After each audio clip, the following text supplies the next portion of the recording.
आज का विषय है ज्योतिष और त्योहार। जितने भी हिंदू धर्म में आप त्योहार आते हैं वो सभी कहीं ना कहीं किसी न किसी ज्योतिषी कैलकुलेशन पर आधारित हैं। ये तो कहना गलत होगा कि ये हिंदुओं के त्योहार हैं, बल्कि हिंदू शब्द ही बाहर से आया है। हम सब तो वैदिक परंपरा को मानने वाले रहे हैं, क्योंकि वेदों से ज्योतिष निकली है और ज्योतिष के आधार पर ही समस्त त्योहारों का निर्माण होता है।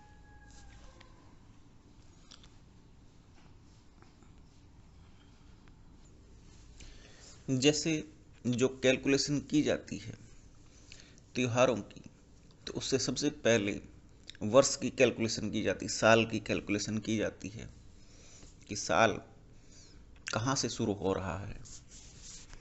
आप सभी के लिए मैं हिंदू शब्द का यूज कर लेता हूँ। हिंदू नव वर्ष चैत्र मास में शुक्ल पक्ष को शुरू होता है, जिस दिन से नवरात्र शुरू होते हैं। अब नवरात्र शुरू हो गए हैं। ये समय और अब से 6 महीने बाद का समय, जब शारदीय नवरात्र अर्थात जब जाड़े आएंगे उससे पहले जो नवरात्र शुरू होते हैं श्राद्ध पक्ष के बाद, ये दोनों समय ये समय को बांटने वाले हैं। जीवन की जो महत्वपूर्ण घटनाएं होती हैं उनका निर्धारण ये नवरात्र करते हैं। ये ज्योतिष के आधार पर कैलकुलेटेड हैं। यहाँ से समय बदलता है। अब आप देखेंगे नवरात्र के बाद बहुत तेज़ी से गर्मी बढ़ेगी, और जब शारदीय नवरात्र होते हैं तो उसके बाद बहुत तेज़ी से सर्दी की ओर सूर्य रपटता है। सूर्य का बल शारदीय नवरात्र के बाद कम होता जाता है और सूर्य का बल चैत्र नवरात्र के बाद बढ़ता जाता है। सूर्य के उगने और डूबने पर दिन और रात की समीक्षा होती है। तो ये नवरात्र दिन और रात को परिभाषित करते हैं ज्योतिषीय आधार पर। गुप्त नवरात्र भी कहे गए हैं, लेकिन गुप्त नवरात्र ज्योतिष में किसी और कैलकुलेशन पर आधारित है। वो एक तरह से मध्याह्न और अपराह्न इनकी बात करते हैं। देखा जाए तो पूरे साल भर में जो नवरात्र हैं, अगर मैं उनको 9 त्योहारों में बांट दूं तो कुछ गलत नहीं होगा। होली, दिवाली, दशहरा, रक्षाबंधन 4 त्योहार। 2 संक्रांति, एक तो मकर संक्रांति बड़ी फेमस है और एक कर्क संक्रांति। 4 2 6, 2 नवरात्र, कितना हो गया 8। और नवरात्रों को अगर ना रखें तो 4 2 6 होली, दिवाली, दशहरा, रक्षाबंधन, मकर संक्रांति, कर्क संक्रांति 6 हो गए, और बाकी जो 3 बचे शिवरात्रि, जन्माष्टमी और दिवाली की रात, जिनको कहा गया है शास्त्रों में कालरात्रि, महारात्रि, मोहरात्रि। ये 9 बड़े प्रमुख त्योहार हैं। इनका आध्यात्मिक साधना में बड़ा महत्व है। जो शिवरात्रि है, जिसको कह देते हैं भगवान शिव, फागुन की महाशिवरात्रि, जिसकी भगवान शिव ने विवाह किया था, क्योंकि भगवान शिव तो आदि और अंत से रहित हैं, अजन्मा है, अनादि हैं, तो विवाह का तो कोई मतलब ही नहीं है। लेकिन इस शिवरात्रि का महत्वपूर्ण संयोग ये है कि आप अपने आधे तत्व को जान पाओ। भगवान शिव ने इस तिथि पर कहीं ना कहीं कभी ना कभी अर्धनारीश्वर अवतार लिया था, जहाँ से अर्धांगिनी तत्व उत्पन्न होता है। इस रात्रि की महत्ता यही है। उसके बाद जन्माष्टमी आती है, भाद्रपद मास की कृष्ण पक्ष की, जहाँ रात्रि में कुछ सूझता भी नहीं, इतनी गहरी घनघोर रात होती है। उस रात्रि में भगवान श्री कृष्ण का जन्म होना, अर्थात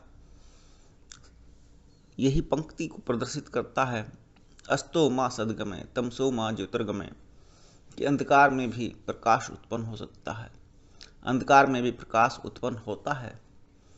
ये इस बात को सिद्ध करती है। और कहीं ना कहीं जब आप आंखें बंद कर लेते हैं आध्यात्मिक साधना में, शुरू में अंधकार ही रहता है, लेकिन बाद में जब साधना में गहरे उतर जाते हैं तो आप प्रकाश से आलोकित हो जाते हैं। और गहरी साधना हो जाती है तो आप इतने आलोकित हो जाते हैं कि आपके आसपास का वातावरण भी आलोकित होने लगता है। ये कृष्ण जन्माष्टमी बतलाती है। इसके बाद आती है मोहरात्रि, कालरात्रि, महारात्रि, मोहरात्रि, दिवाली की रात। उस रात भी अमावस्या है। देखा जाए शिवरात्रि, जन्माष्टमी और दिवाली की रात्रि, ये तीनों ही अमावस्या के आसपास पड़ती हैं। दो तो अंधेरे की ही हैं, कृष्ण जन्माष्टमी अंधेरे की है, अमावस्या पर पूरी तरह से दिवाली की रात है। शिवरात्रि वो भी अंधेरे की है, 14 की है, अमावस्या से एक दिन पहले की है। तो अंधकार का इतना महत्व क्यों, अंधकार की महत्ता क्यों, क्यों अंधकार में त्योहार मनते हैं, जबकि जितने पंडित कहते हैं उजाले में अच्छे कर्म करो, उजाले में शुभ मुहूर्त के ढूंढो, सारे काम उजाले में करने चाहिए। उजाले का मतलब शुक्ल पक्ष में करना चाहिए। लेकिन अंधकार की महत्ता ये प्रदर्शित करती है, जो हमारे ज्योतिष आधार पर कैलकुलेटेड है, कि कहीं ना कहीं काले का, क्योंकि अंधकार काला को दर्शाता है, अंधकार का काले का आपस में बहुत गहरा घनघोर संबंध है। तभी तो महाकालेश्वर हैं, तभी तो महाकाली हैं, तभी तो शनिदेव काले हैं, तभी तो भैरव जी काले हैं। काल की बड़ी महत्ता है। तो ये त्योहार जितने भी मैंने गिनाए, होली, दिवाली, दशहरा, रक्षाबंधन,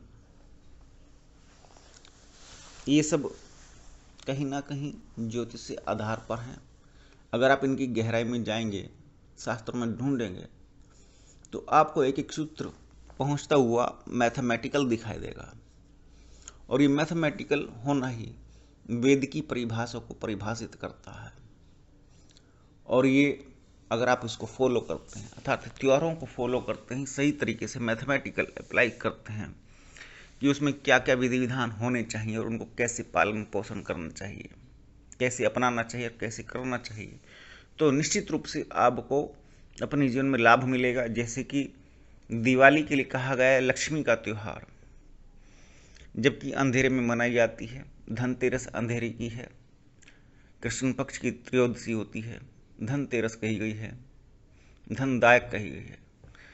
अमावस्या में दिवाली मनती है, लेकिन फिर भी लक्ष्मी की प्राप्ति होती है, ऐसा कुछ मुहूर्त पड़ता है। स्थिर लक्ष्मी, स्थायी लक्ष्मी की प्राप्ति होती है।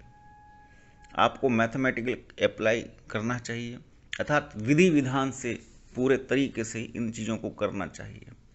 उसी तरह से होली है, होली से पहले होलाष्टक लगते हैं। होलाष्टक का मतलब होली से पहले के 8 दिन, जिनमें कि अमंगल कार्यों से बचना चाहिए, वो भी आपके धन को बढ़ाते हैं।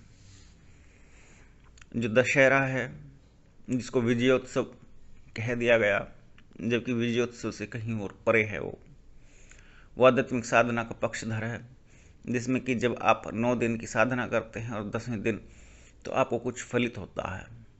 जो कुछ फलित होता है वो आपके आध्यात्मिक साधना के अलावा आपके वास्तविक जीवन में भी दिखलाई देता है, क्योंकि आप 5 ज्ञान इंद्रियों और 5 कर्म इंद्रियों को संयोजित कर लेते हैं।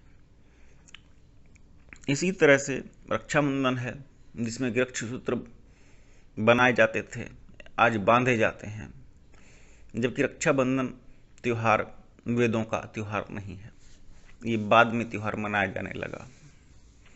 आज मैंने कुछ त्योहारों के बारे में और ज्योतिष से संबंधित इन बातों को कहा।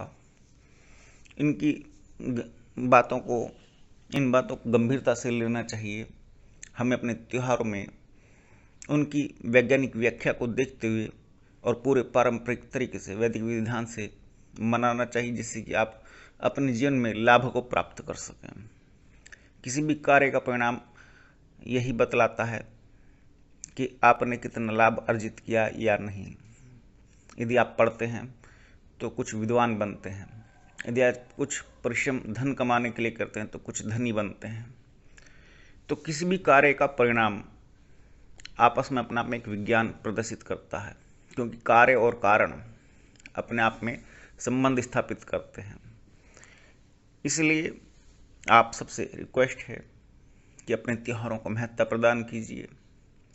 इस कल्चर में मत जाइए कि त्योहार आ गए हैं तो चलो पर्यटन की ओर चलते हैं, यहाँ घर में रह करके क्या करेंगे। इस कल्चर से बचिए, ये आज की डेट में बहुत तेज़ी से बढ़ रही है। आप अपने आप को, अपने जीवन को, मूल्यों को संवर्धित कीजिए। धन्यवाद।